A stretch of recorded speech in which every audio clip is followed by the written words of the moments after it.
Hello les amis investisseurs, j'espère que vous avez la super forme. Aujourd'hui, on va voir ensemble, mais qu'est-ce qu'il faut faire de ces dividendes une fois qu'on les perçoit? C'est vrai que c'est un sujet qui est pas assez souvent traité. On nous montre souvent des performances, du 3 000, du 4 000 euros de dividendes par mois. Mais qu'est-ce qu'on en fait concrètement? Est-ce que ça sert simplement à financer la vie au quotidien ou est-ce qu'on peut faire encore d'autres choses un peu plus incroyables ou plus intelligentes entre guillemets? C'est ce qu'on va voir ensemble. On va commencer par une petite piqûre de rappel. Alors, le dividende, qu'est-ce que c'est? Alors, je vais l'expliquer simplement, c'est que quand tu investis en bourse, par exemple via des actions individuelles ou des ETF distribuants, eh bien, ce qui va se passer, c'est que à plusieurs reprises dans l'année, plusieurs dates, tu vas percevoir des dividendes. Les entreprises ou les ETF sur lesquels tu as investi vont te verser soit annuellement, donc une fois par an, semestriellement, 2 fois par an, donc une fois à chaque semestre, trimestriellement, 4 fois par an, et mensuellement, 12 fois par an. Et ça, c'est vraiment sympathique. C'est une grosse boucherie. Et quand tu vas recevoir en fait ces dividendes, ça va aller directement sur ton compte espèce. Tu peux avoir un compte espèce sur ton PEA et tu as aussi un compte espèce sur ton compte extraordinaire, sur ton assurance vie, il me semble. Et du coup, plusieurs options s'offrent à toi quand tu dois consommer, utiliser ces dividendes. Et la première option, qui est la plus répandue, ce que font la plupart des personnes, c'est de réinvestir sur ces dividendes. Et ça va être super intéressant en fait parce que ça va te permettre en fait de profiter du phénomène des intérêts composés.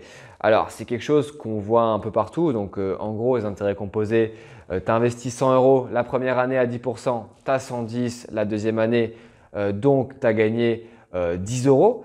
Et si tu réinvestis ces 10 euros dans le capital, donc la deuxième année, tu investis 110 euros, et bien la troisième année, tu vas avoir 121 euros. Donc, tu as gagné 1 euro. Donc, c'est ça le principe des intérêts composés, c'est qu'au fur et à mesure du temps, ton capital grossit grâce à la force des intérêts qui s'additionnent et ça fait l'effet boule de neige.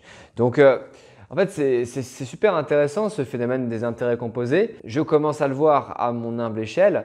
Par exemple, sur l'action totale, j'ai regardé un peu avant, je regardais un peu l'évolution de mon PEA. Je ne le regarde pas souvent, mais des fois, ça m'arrive de le regarder. Et sur les 3 500 euros d'actions, eh bien, il y a 10 actions qui proviennent en fait de ce phénomène d'intérêt composé et du réinvestissement des dividendes. Donc, ce que j'ai fait à chaque fois, quand l'action totale versait les dividendes, eh bien, je réinvestissais ces dividendes. Et par exemple, la dernière fois, j'ai perçu 60 euros sur un trimestre, donc c'était, il me semble, début avril. J'ai reçu 60 euros. J'ai pu acheter 2 actions, parce qu'il y avait aussi une autre action qui m'a versé des dividendes, mais j'ai pu racheter 2 actions gratuitement comme ça, grâce aux dividendes qui sont tombés. Et c'est marrant, j'ai fait un petit rapport. 11% des actions que j'ai de Total, ça provient du versement des dividendes. Donc, on peut voir que les intérêts composés, c'est un phénomène qui est assez puissant, surtout au bout d'un certain nombre d'années, style 15, 20, 30 ans. Après, moi, ce que j'aime pas vis-à-vis des intérêts composés, c'est que ok, c'est sympa les intérêts composés, tu perçois des dividendes, tu les réinvestis. Mais moi, je ne vis pas en fait pour réinvestir tout le temps mes dividendes. Je pense que c'est toi, ton point de vue aussi, c'est que tu ne vis pas pour être l'homme le plus riche ou la femme la plus riche du cimetière. Tu ne vis pas pour tout le temps réinvestir, sinon ça n'a aucun sens. Et c'est là le défaut qu'il y a sur la plupart des vidéos qu'on trouve sur Internet, donc les trucs un peu mainstream, hein, devenir riche, etc., etc. Ils te parlent de réinvestir tout le temps, tout le temps, tout le temps, mais il y a d'autres choses à faire. Et ça, on va en parler maintenant. Deuxième chose à faire, donc là on est dans le concret, on est vraiment dans l'investissement pur, c'est que tu reçois ces dividendes et tu peux très bien te dire, ok, je vais aller me faire plaisir. Donc par exemple, tu te dis, bon, ce soir, on va à la salsa, on va faire du tango. Je vais utiliser les 60 euros, les 80 euros de dividendes que j'ai reçus de Total, que j'ai reçus par exemple d'ABC Arbitrage et des actions que j'ai en portefeuille. D'ailleurs, si vous voulez voir mon portefeuille, j'ai fait des vidéos à ce sujet-là. Je vous mettrai un lien dans la description. Et donc ces dividendes-là, quand tu les reçois, tu es super content. Et tu peux très bien décider d'aller faire la fête. Tu vas faire la fête, imaginons que tu as un groupe de 3 potes super cool. Tu les invites chacun une bière, tac tac, un petit restaurant, tu dépenses tes 80 euros et tu es content. Avantage de ça, tu vois les résultats, tu as le fruit de tes investissements, tu peux le dépenser, donc c'est motivant pour la suite. L'inconvénient, c'est que ça ne te permet pas forcément enfin si tu fais ça à chaque fois, ça ne va pas te permettre de t'enrichir. Donc il faut trouver d'autres moyens. Troisième manière de dépenser, eh bien en fait tu vas le dépenser dans des choses utiles. Là, avant, je t'ai parlé de dépenser dans des choses futiles, style les habits, les sorties, etc. Maintenant, tu le dépenses dans des choses utiles. Ça ne rapporte pas d'argent, mais ça a le mérite au moins d'être utile. Donc, tu peux faire ce qu'on appelle de l'investissement sur des choses utiles. Je ne sais pas, je n'ai pas trouvé de nom, c'est un nouveau concept. Tu prends par exemple tes 80, tes 100 euros et tu payes ton loyer avec, tu payes ta nourriture avec, tu payes tes assurances avec. Moi, c'est ce que je recommande de faire. Je recommande de mettre la majorité des dividendes quand tu choisis de les retirer. Je te recommande de mettre sur ces dépenses utiles parce que le simple fait de mettre, je sais pas, imaginons que tu reçois 200, 300 euros de dividendes sur un mois. Moi, ça m'arrive. Eh bien, si tu le mets sur la nourriture, eh bien, c'est déjà ça que tu as pu à payer et ça te permet après voilà, d'aller embrayer sur un ou deux projets parce que tu as 200, 300 euros de cash flow qui est disponible. Donc, investir sur des choses utiles, ça peut être intéressant. Et personnellement, mon objectif, c'est de percevoir assez de revenus via la bourse pour couvrir l'intégralité de mes dépenses, donc les assurances, la nourriture et le loyer qui sont les dépenses qui sont incompressibles, les dépenses nécessaires à ma survie. Donc si on parle chiffre, ça veut dire 800 euros de dividendes par mois. Quatrième chose à faire avec les dividendes une fois que ça arrive, et ça j'y ai pensé et j'y pense et je vais le faire, c'est que si par exemple tu arrives à me percevoir des dividendes, tu arrives à me faire 5 000, 10 000 euros par an, il faut avoir quand même un gros capital.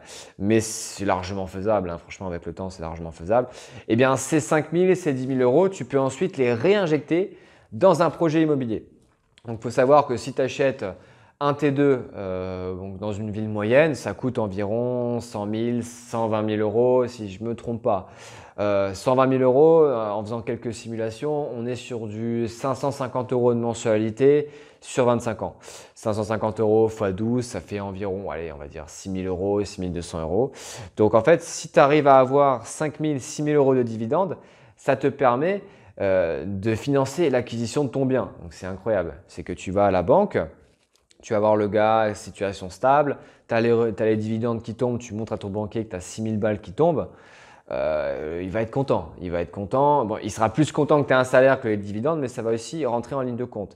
Et tu as une acquisition qui est quasiment gratuite. Et c'est plutôt sympa parce que ça te permet pareil, de te dégager de la capacité de financement, d'investissement. Cet argent que tu étais censé mettre dans les mensualités du prêt, tu peux l'utiliser à faire autre chose. Tu peux l'utiliser à investir à un deuxième appartement. Tu peux l'utiliser, je ne sais pas moi, pour partir en voyage. Donc, il y a vraiment beaucoup de choses à faire. Et moi, c'est ce que j'ai prévu de faire personnellement. Peut-être que toi aussi. D'ailleurs, dis-le-moi dans les commentaires si toi aussi, tu as déjà pensé à investir dans l'immobilier grâce à tes dividendes. Cinquième chose à faire, bon, ce sera le dernier point, c'est d'utiliser ces dividendes dans la création d'une entreprise physique ou d'une entreprise numérique, plutôt physique, hein, parce que ça coûte un peu plus cher. Donc, par exemple, si tu décides d'ouvrir une franchise, que tu décides de te mettre à ton compte, que tu es jardinier, eh bien, utiliser ces dividendes déjà comme coussin de sécurité, matelas de sécurité. Parce que quand tu commences ton activité d'indépendant, que tu as une entreprise, que tu as des stocks à payer, des fournisseurs à payer, des salariés à payer, eh bien, tu ne te verses pas forcément de salaire au début ou du moins un salaire qui est vraiment très très bas. Donc le fait d'avoir ces dividendes, en fait, c'est comme ton assurance chômage. Et moi personnellement, je suis désolé de tout ramener à moi, hein, mais je préfère en fait me dire que je ne dépends de personne. Je ne dépends pas de Pôle emploi, je ne dépends pas du RSA. Je suis le seul maître à bord. Et peut-être que tu es comme moi, que tu en as marre en fait de dépendre des autres. Donc les dividendes, ça peut te permettre d'avoir cette indépendance vis-à-vis des organismes sociaux, vis-à-vis de l'État.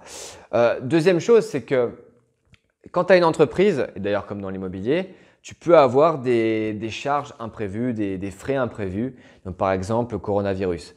Imagine que tu as ce restaurant et que tu as acheté pour 10 15 000 euros de denrées, de nourriture, d'aliments que tu vas transformer et que là, tac, le Macron, il fait son discours. Oui, bonjour, alors les restaurants seront fermés jusqu'à nouvel ordre. Restez chez vous, nous sommes en guerre. Ah, bon, il est un peu abusé, hein. Et du coup, qu'est-ce que tu fais? Eh bien, tu te dis, bah merde, si tu n'as pas de revenus autres que ton business, t'es foutu, tu es obligé de fermer. Et si tu as ces revenus de dividendes, eh bien, tu peux te dire, bon, bah, ok, c'est pas grave, hein, je peux payer comme mes fournisseurs et je vais quand même ralentir l'activité. Ça va me permettre de garder mon entreprise saine et sauve, du moins. Donc, en fait, la morale de tout ça, c'est que toi qui investis en bourse et qui perçois des dividendes, tu dois savoir ce que tu vas en faire. C'est comme en fait si demain tu passes un diplôme et que tu ne sais pas ce que tu vas faire comme métier après. C'est comme si tu dis ouais, bon, ouais, je vais faire des études dans l'art et que tu ne sais pas où tu vas. Tu n'as aucune idée du métier que tu vas faire. Eh bien là, c'est pareil. Quand tu as tes dividendes, tu dois te dire, eh bien ça, quand j'aurai une certaine somme, ça va servir à ça. Ça va par exemple servir à payer mon emprunt immobilier. Ça va permettre de payer mes dépenses courantes. Ça va me permettre de payer ma sortie à Walt Disney ou je ne sais pas où tu vas, ma sortie dans le bar tango que tu adores. Donc il faut vraiment que tu aies un plan clair et précis, un plan détaillé de toi, ce que tu peux faire ensuite de ces dividendes. Donc on a terminé avec cette vidéo qui sort un peu de ce qu'on fait d'habitude, ce n'est pas un tuto. Donc dis-moi ce que toi tu fais de tes dividendes personnellement. Dis-moi s'il y a des choses auxquelles j'ai pas pensé que tu pourrais faire partager à la communauté et ce serait vraiment un plaisir d'échanger avec toi dans les commentaires. Et sinon, on se dit à très bientôt pour une prochaine vidéo. Ciao les amis investisseurs. Merci pour ton attention et tu peux également regarder d'autres vidéos sur cette chaîne et t'abonner également. À très bientôt.